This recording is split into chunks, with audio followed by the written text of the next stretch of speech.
बाबू ध्यान दो, एक्सरसाइज है ना। प्रश्न ये क्या कर रहे हैं, एनसीईआरटी गणित कक्षा 10 के प्रश्नावली 13.3 के प्रश्न क्रमांक 2।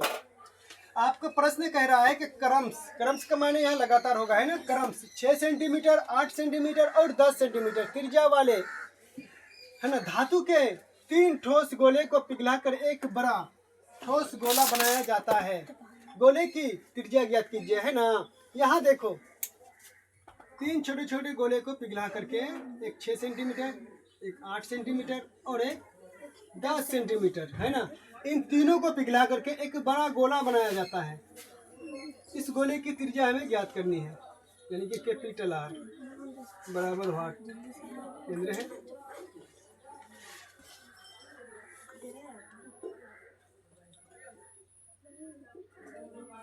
देखो R1 बराबर क्या हो जाएंगे, हम छोटे गोला को R1 मान लेंगे 6 सेंटीमीटर।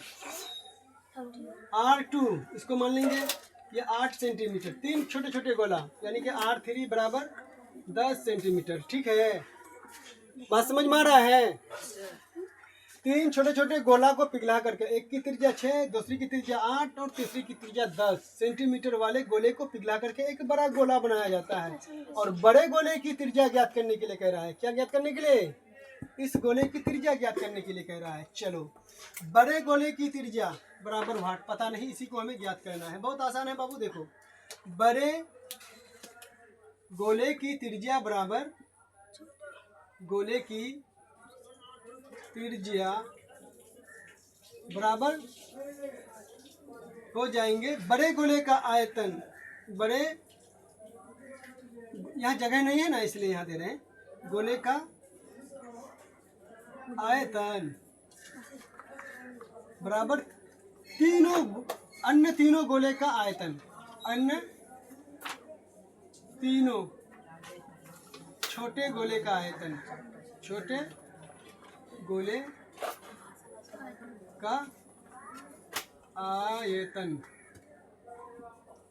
चलो, बड़े गोले का आयतन 4/3 पाई आर क्यूब बराबर तीनों छोटे गोले का आयतन निकालो अलग अलग। ठीक है, 4/3 पाई आर 1 का क्यूब प्लस, जोड़ दो तीनों को है ना, 4/3 पाई आर 2 का क्यूब प्लस 4/3 पाई आर 3 का क्यूब। ठीक है, लिख दो बाबू 4/3 के जगह 4/3, पाई आर क्यूब के जगह पाई आर क्यूब बराबर। देखो सब में पाई आर, पाई 4/3 पाई आर है तो हम 4/3 पाई आर को कॉमन, पाई को कॉमन ले लेंगे, 4/3 पाई को कॉमन ले लेंगे। R1 का क्यूब प्लस R2 का क्यूब प्लस R3 का क्यूब। ठीक है, अब इधर दोनों तरफ देखो, थोड़ा ध्यान दो, इधर 4/3 पाई, इधर 4/3 पाई कैंसिल, तो R क्यूब बराबर क्या हो जाएंगे, R1 का क्यूब कितना होगा बोलो तो, 6 सेंटीमीटर का क्यूब प्लस R2 का क्यूब यानी कि R2 बराबर 8 सेंटीमीटर का क्यूब प्लस R3 का वैल्यू कितना है 10 सेंटीमीटर। यहीं से देख लो ना, यहाँ दर्शाने की कोई जरूरत नहीं। जब R1 बराबर 6, R2 बराबर 8 और R3 बराबर आपको 10 दिया होगा तो क्यूब कर दो सबको। तो R क्यूब बराबर कैपिटल R क्यूब यानी कि बड़े गोले की त्रिज्या बराबर हो जाएंगे 6 सेंटी गुना 6 सेंटी गुना 6 सेंटी है ना, प्लस 8 सेंटी गुना 8 सेंटी गुना 8 सेंटी प्लस 10 सेंटी, सेंटी यानी सेंटीमीटर।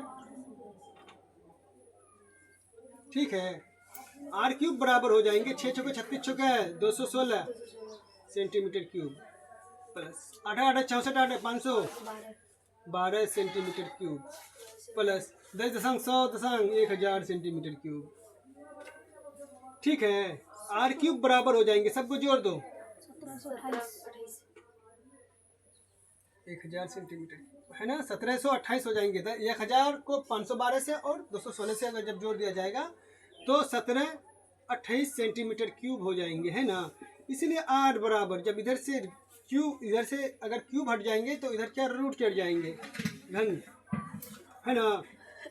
1728 देखो क्यूब यहाँ ले लो, ठीक है, घन घन हो गया। 1728 का घन कितना होता है ना, R बराबर हो जाएंगे आपको 12 बरांग 144 को 12 से गुना कर दोगे तो कितना हो जाएंगे? 17 28 हो जाएंगे। यहाँ पर कितनी संख्या है? घन है, घन निकालने के लिए कह रहा है। तो 1 2 3, 3 संख्या में से एक संख्या को बाहर कर दो तो r बराबर 12 सेंटीमीटर। 3 है ना, तो 3 में से एक संख्या को बाहर कर दो, घन निकालने हैं, वर्ग नहीं, है ना। तो 3 संख्या में एक संख्या बाहर हो जाएंगे 12 सेंटीमीटर, यानी कि बड़े गोले की त्रिज्या कितना हो जाएंगे आपको? 12 सेंटीमीटर। यही है आपके प्रश्न का उत्तर। आया समझ में? ठीक है।